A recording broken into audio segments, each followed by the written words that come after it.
అందరికీ నమస్కారం అండి. దేవాలయము అంటే పూలు, పండ్లు, కొబ్బరికాయలు ఇలా సమర్పించి దేవుణ్ణి ప్రార్థిస్తూ ఉంటారు. అయితే దేవుణ్ణి రకరకాలుగా దుర్భాషలాడే విచిత్రమైన దేవాలయమైన కొడుంగల్లూర్ భగవతి ఆలయాన్ని గురించి ఇప్పుడు మనం తెలుసుకుందాము. ఈ కొడుంగల్లూర్ భగవతి ఆలయము కేరళలోని కొచ్చిన్ పట్టణానికి 29 కిలోమీటర్ల దూరంలో ఉన్న కొడుంగల్లూర్ అనే ఊరిలో ఉంది. ఈ ఊరిలో ఉన్న అతి ప్రాచీనమైన ఆలయమే కొడుంగల్లూర్ అమ్మవారి ఆలయము. పరశురాముడు విష్ణువు అవతారమని మనకు తెలిసిందే. ఈ పరశురాముడు కేరళను సముద్రం నుంచి బయటికి తీస్తాడు. అందుకే ఈ రాష్ట్రానికి పరశురామ క్షేత్రం అన్న పేరు కూడా ఉంది. కేరళను ఇలా బయటికి తీసిన తర్వాత దారుక అనే రాక్షసుడు కేరళను పట్టి పీడించసాగాడట. ఎలాగైనా ఆ రాక్షసుడి నుంచి కేరళను కాపాడమని పరశురాముడు పరమేశ్వరుని ప్రార్థిస్తాడు. అప్పుడు పరమేశ్వరుడు పరశురామునితో అక్కడ భద్రకాళిని ప్రతిష్ఠించమని సూచిస్తాడు.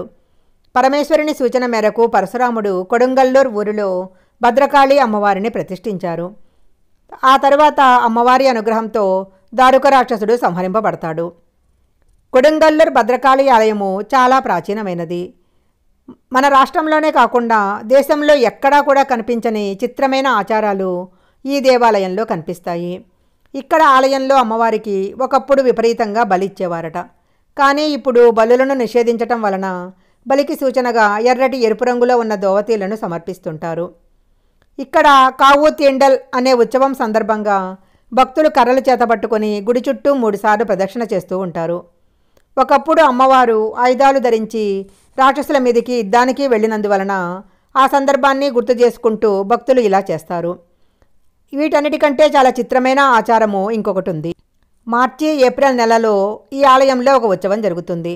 ఈ ఉత్సవం సందర్భంగా పూనకం వచ్చిన వారంతా గుడిలో పరుకులు పెడుతూ అమ్మవారిని అనేక రకాలుగా దుర్భాషలాడతారు.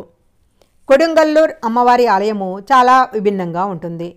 ఈ ఆలయము 10 ఎకరాల విస్తీర్ణంలో నిర్మించబడింది. ఇక్కడ ఆలయంలో అమ్మవారు 7 అడుగుల చెక్క విగ్రహంలా కనిపిస్తారు.